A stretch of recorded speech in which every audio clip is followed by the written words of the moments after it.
Hey my good friend, Sam Haymart, and you're watching Test Driven TV. I have just spent a week with the 2025 Acura TLX Type S, and this is a car that I have come to like quite a bit. And we're going to talk about why.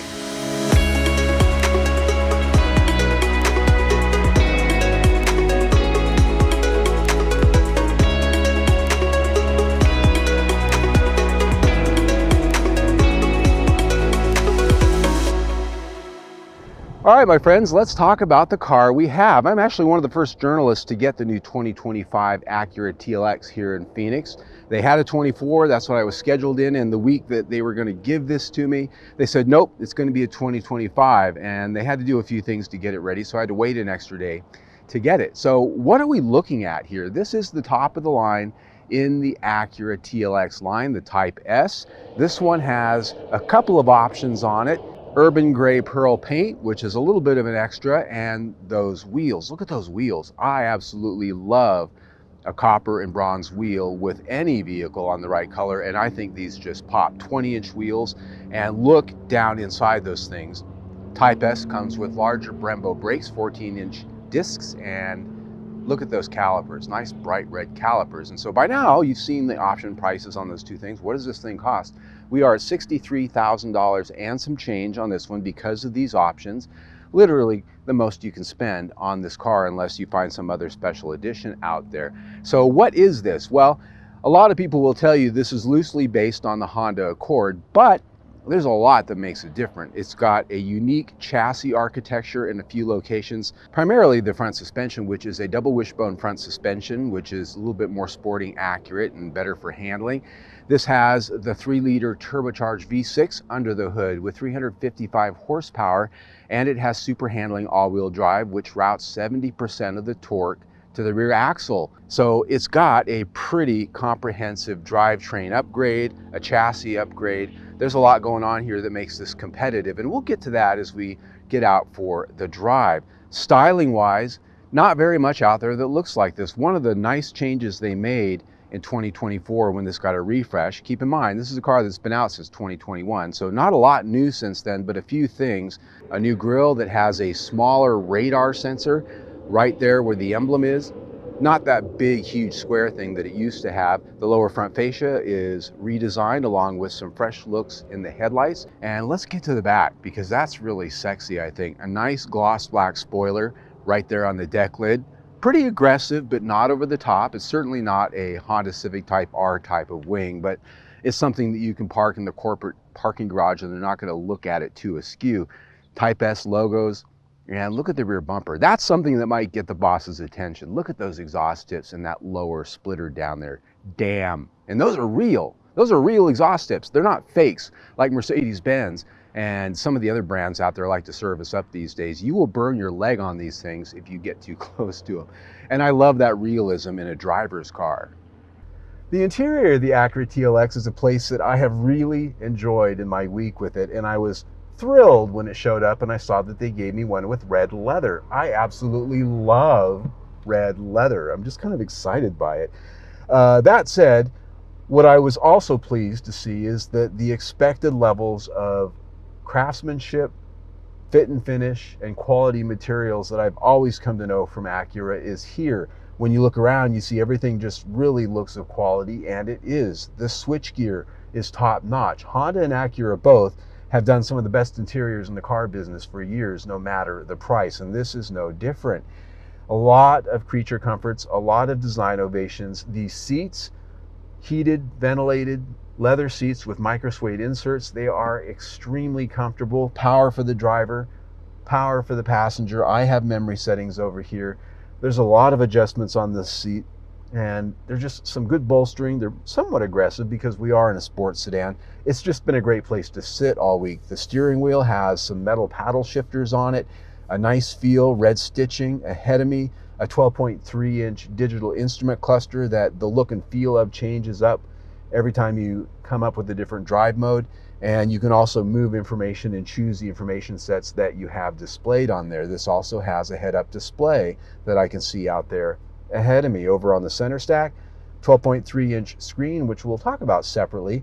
HVAC controls down below that, and then in the center of the center console is the drive selection area. You've got a push button selector for the 10-speed automatic transmission, not my favorite, I prefer a lever, and then a big drive mode selector right in front. It's just kind of a cool looking design, very exotic looking, let's say. Touchpad for the infotainment system behind that, cup holders off to the side, a nice place to lay your palm when you're using that touchpad.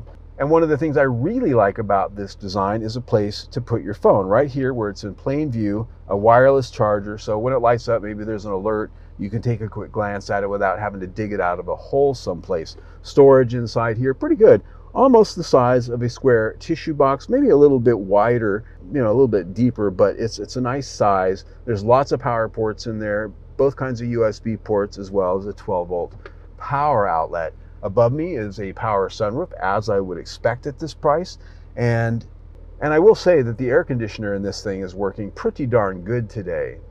The rear seat of the TLX is a place that's going to feel very much like a sedan, because it is. While it's not cramped, you do know you're sitting down in a car, not in an SUV. These seats are set for my height, about 5'8" with my shoes on. I've got about an inch of knee room behind the seat, and it's a hard plastic cover too, so if it were against my knees, I wouldn't like that too much. But it is a comfortable place, even though I am sitting down in it. The seat has some good shape. It's got good side bolstering. May not be so happy if I'm the third passenger, but all is good. Vents on the back of the center console, power ports back there as well. Headroom pretty good. I've got about 3 to 4 inches above my head, even with the sunroof that's in the car. And there is a fold down armrest with cup holders on it. That is always a good thing as well. I'm very happy with that. One thing that's pretty interesting about this seat does fold down in a 60-40 split, but if you look inside that trunk, you'll see that this has some pretty substantial structural bracing to make this a good driver's car, to make this a tight chassis. So that would get in the way if you bought a big screen TV or something like that. But if you're just traveling with some long fishing poles or say some skis or something like that, this is still going to work just fine. The trunk space pretty good, as you can see. Underneath that deck, you will find no spare tire on this, part and parcel to the fact that we do have big performance tires and wheels, big brakes. A mini spare just doesn't always work. Plus, by going with a fix-a-flat kit, they save a lot of weight. When it comes to rating this interior, I am very happy with the overall design, the feel, the livability of it. It's comfortable, it's sporty, it's very high in quality, fit, and finish. What I would expect here, really some of the best you're going to find at any price in the business. The only thing that I might complain about here is in the driver controls. This is just not my favorite setup here, especially in a sporty car. I like to have a lever or some kind of a toggle, something you can hold on to. A little bit more intuitive than pressing buttons and making sure you're where you're at. This interior gets 4.5 out of 5 stars. The infotainment system here is one of the things that has been upgraded since the car first came out in 2021. This is a 12.3-inch screen. And the good stuff, this is fully featured. It has Apple CarPlay, Android Auto, it's wireless, it has Bluetooth connectivity, it has navigation, it has all of the stuff you'd expect here. Satellite radio, ELS sound system, which sounds absolutely great. One of the better sound systems I've had in a while, even when you're using satellite radio, but especially if you're using some other streaming service. Nice dynamics there. One nice surprise is that this has a great 360-degree backup camera. Unexpected really in a sedan, but expected at this price.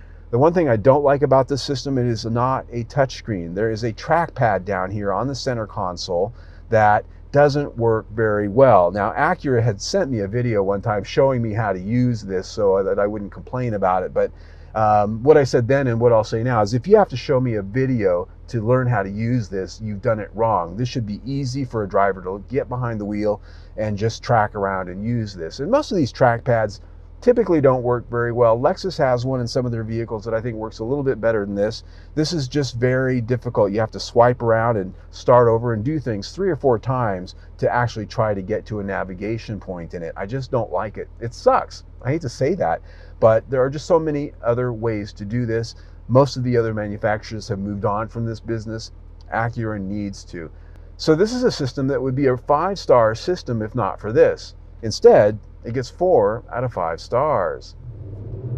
All right, my friends, let's get out for the drive. Now, the first thing we're going to talk about is what's under the hood, because it's a big deal. A very unique to this car 3-liter dual overhead cam turbocharged V6. It has a twin scroll turbocharger, direct fuel injection, and it's mated to a 10-speed automatic transmission and the super handling all-wheel drive system that, as I said before, can send 70% of the torque to the rear axle. So it's got more of a rear-wheel drive feel, far from a front-wheel drive feeling car. It has 355 horsepower, 354 pound-feet of torque. And when you dial up the drive modes, it really gets snappy. So to that, if you watch my videos, you know the question I always like to ask is, how does it go? So we're going to come to a complete stop. And just for drama, I'm going to switch this up to Sport Plus. Makes it a little louder. And go. Woo! Nice. And 60. Those shifts. Woo! Really snaps those things off nice and crisply. This transmission is golden. Even when you don't use the paddle shifters, which I don't typically do. But if you do, it really works well. And listen to that. Woo! Nice sound. I love a nice sound. And that's one of the benefits to a 6-cylinder over a 4-cylinder in any performance cars. A 6 just always has a little bit more of a velvety sound. So this powertrain, it does feel and drive like a bit more of a rear-wheel drive feeling car. This is rated by the EPA at 19 city, 25 highway, and 21 combined. In my week with it, I got about 19, but I've been driving the piss out of it and the air conditioner's on. So honestly, we're probably right on the money, but this does have auto start stop, which I hate. You can turn it off, and they do put the switch right here where it's easy to reach every time you start the car. But the thing I really like about this is the fact that it's just refined, it feels solid, and it feels like you could really just go at it, cattle guard, all day long. And because of the rear-wheel drive bias, I can take off in a bit of a curve here. No torque steer. And I almost felt like the rear end was gonna just kick out just slightly. Now, it wasn't gonna, but it has that feel, which I really love. Now, I've got this on Sport Plus, so it's giving me the downshifts. It's just a joy. It just really is. One last thing I will chew on is the fact that sometimes throttle response, because of the drive-by-wire throttle, is a little bit less than you'd want, and that's probably for emissions tuning and things like that. But if you mash the pedal, whether it be from a stop or maybe a slow roll or just like right now, of course now it's going to give me a good response because I'm talking about it, but there's a lot of times this week when I mashed the pedal and it seemed like a good second before the thing reacted. It's just part and parcel to modern cars. This powertrain gets 4.5 out of 5 stars. Now to the chassis, which I alluded to a little bit at the outset of the video. This does have a unique chassis that separates it from the Honda Accord in a lot of ways. Primarily, it's the double wishbone front suspension, which gives you much better wheel control for handling, precise tracking down the road, and so on. It's a little bit more exotic than McPherson struts. There's a multi-link suspension at the rear, and on the Type S, this has the adaptive dampers, which means that when you dial up the different drive modes on the dynamic mode selector, those adjust to different levels of damping, and they can also adjust on the fly for different reasons when you dial in more throttle, brake, or steering inputs, even if it's on lower drive modes. Right now I've got it on Sport, and so it's got a nice firm ride, and it feels of quality. It's a nice solid chassis, the structure of the car itself. Now with these wheels and the upgraded summer tires, lots of grip, so I can throw it into a corner, and this thing just feels like it's glued to a planet. And with the all-wheel drive system that we talked about, which can put that torque to the rear axle and really move that around with some torque vectoring, put this thing on a windy road, pedal to the metal, and this thing really feels good. It's got good balance, good turn in, all of those metrics. But the grip that this has, whoo, very, very good. Now, even with these big summer tires, this actually is very quiet at speed. 70-mile-an-hour test came in at below average. And so this is a car that's just got a good feel and personality. The one and only thing I would complain about with this chassis is because this is very front heavy with this all-wheel drive system and this upgraded turbo V6, it's several hundred pounds more up front than you'd find on the standard TLX. It gets a little bit of a float, and you can feel a difference in how it reacts to things like dips and undulations. You have a different way the front reacts than at the back. So the spring rates and the damping rates don't fully account for that extra weight in a way that makes this thing feel entirely balanced, but it's really a small detail, not a big one. So I'm very impressed with this chassis. It's well dialed in. It very much compares to anything that you could drive from Germany at the least. This chassis gets 4.5 out of 5 stars. All right, my friends, we've had a good look at it inside now. We've taken it for a drive and we've talked about all of the stuff that's going on with this car. Now it's time to talk about value and price. Competitiveness. Well, first of all, there are a lot of competitors to this car out there. There are the Germans, BMW, there is Audi, there is Mercedes-Benz, there are the Koreans, you have Genesis, the G70 is quite a nice car. You've got other Japanese models, the Lexus IS, you've got the Infiniti something or other. Are they still building that? I don't know. And then there's the Italian thing that I've test driven recently, which frankly is a POS compared to this in every single way. And that really, I just probably offended a lot of you out there that like the Italian thing. My point is, this is quality. This is precision. This is well built. And some of the other vehicles out there don't necessarily rate very high on that. And what's remarkable about that is the fact that this is built in America. This is built in Ohio. And it really says a lot about the company that builds this car. Much of the engineering, much of the design and the proving out of this car happened in Ohio. The assembly happens in Ohio. And quite frankly, the same red hat wearing beer gut bubbas that build Fords and Chevrolets somewhere out there in the heartland build this car too. The difference is the company behind it has different priorities than some of those other companies. It has quality, it has engineering, it has quality materials at the high end of its priority list. It's got a different culture than some of those other companies that aren't necessarily known for quality. And again, I probably just offended a great vast many of you out there with all of that, but that's where I'm at. And so it doesn't matter where a car is made so long as the company behind it's got the right priorities and culture. And Honda and Acura have pretty much proven themselves on that front. So when I look at quality and warranty and all of the things that go into a value score here, it's pretty good. I put that at 4.5 stars. When you put that in with everything we've already talked about, baboom, 4.5 stars for the total review score. Now, this is a car that is so close to being on my I'd buy list, which is my highest praise, which means I would spend my own money on it. But the one thing keeping it from that is that trackpad on the infotainment system. I hate to say it, and yeah, I would not buy this car. That would be a deal breaker for Sam. I just couldn't live with it. But if that kind of stuff doesn't bother you, my highest praise to this car. I really do like it a lot. Well done, Acura. So if I haven't offended you yet and you like what we do, see our latest video right there. Better yet, subscribe to our YouTube channel right down there. Either way, stay tuned.